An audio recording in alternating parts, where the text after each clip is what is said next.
and peace. Thank you very much.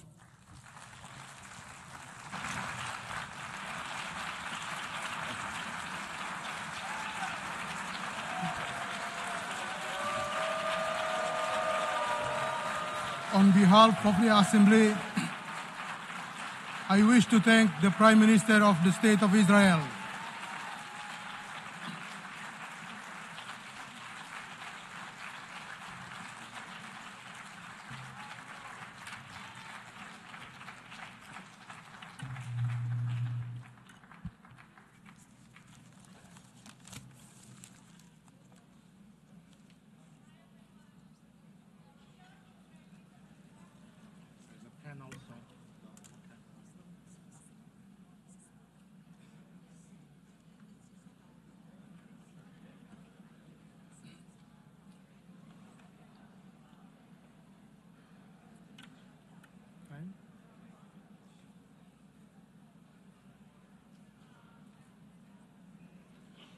The Assembly will now hear an address by His Excellency Muhammad Shehbaz Sharif, Prime Minister of the Islamic Republic of Pakistan.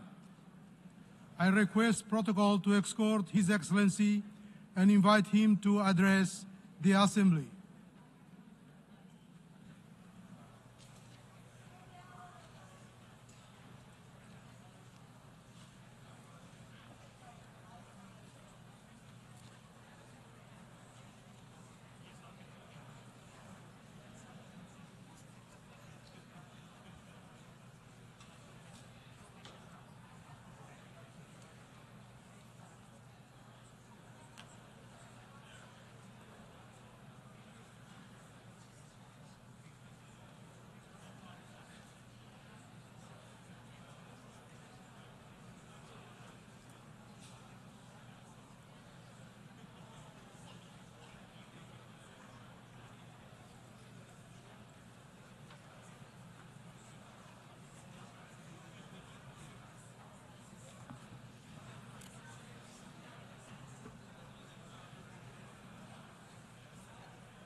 Those who believe in God are those on the side of good and not evil. Excellencies, ladies and gentlemen, Assalamu alaikum and a very good morning. I wish to congratulate Her Excellency Annalena Baerbock on assuming the presidency of the 80th session of the United Nations General Assembly.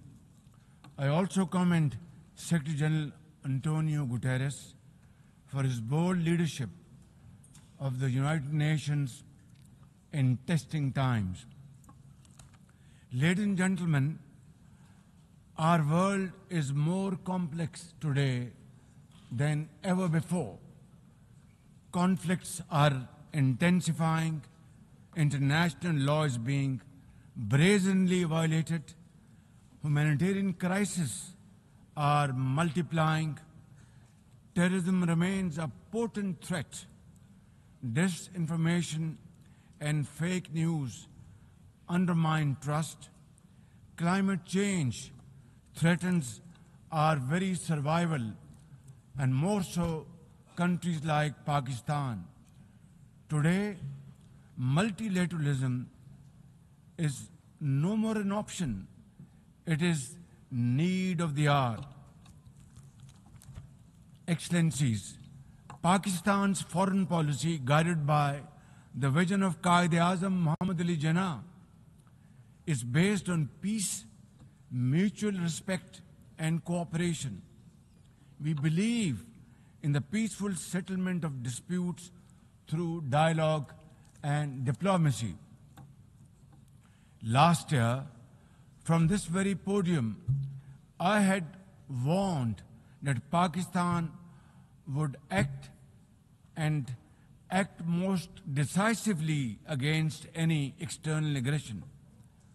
Those words of mine proved true. I hope it didn't.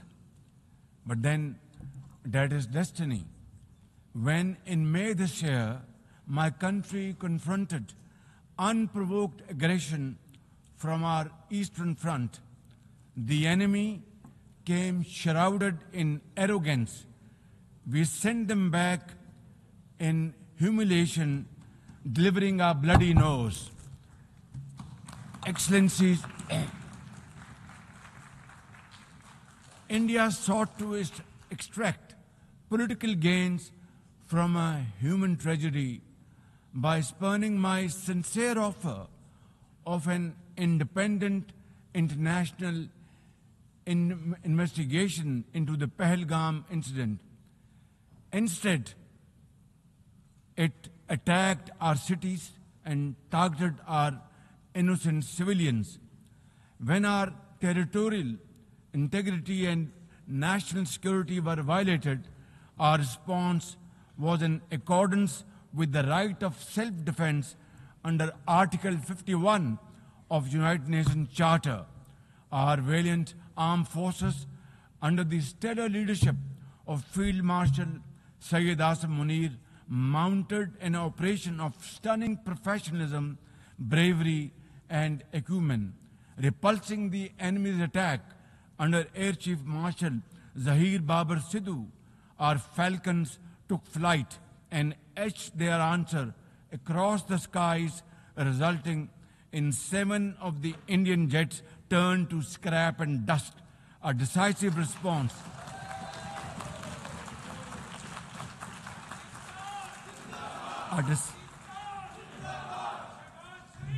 A decisive response to the aggressor that will echo through the annals of history. To the fearless architects of this victory, to every officer and soldier, heirs of our martyrs, their names are forever engraved in glory. To the mothers of our martyrs, their courage guides our path forward, and their sacrifice shall never be in vain, inshallah, God willing. And to every Pakistani, you stood as one unbreakable wall, a bunyanum marsus. Excellencies, though in a position of strength, Pakistan agreed to a ceasefire facilitated by President Donald Trump's bold and visionary leadership.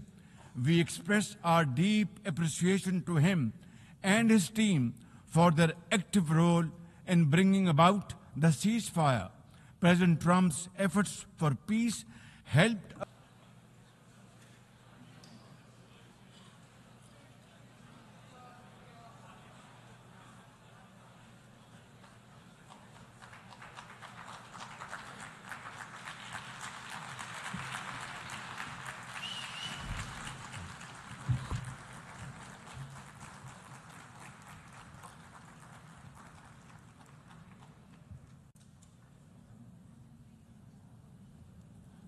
بسم الله الرحمن الرحيم ليس البر أن تولوا وجوهكم قبل المشرق والمغرب ولكن البر من آمن بالله واليوم الآخر والملائكة والكتاب والنبيين وآتى المال على حبه ذوي القربى واليتامى والمساكين وابن السبيل والسائلين في الركاب وأقام الصلاة وآتى الزكاة والمؤفون بعهدهم إذا عاهدوا والصابرين في البأساء والضراء وحين البأس أولئك الذين صدقوا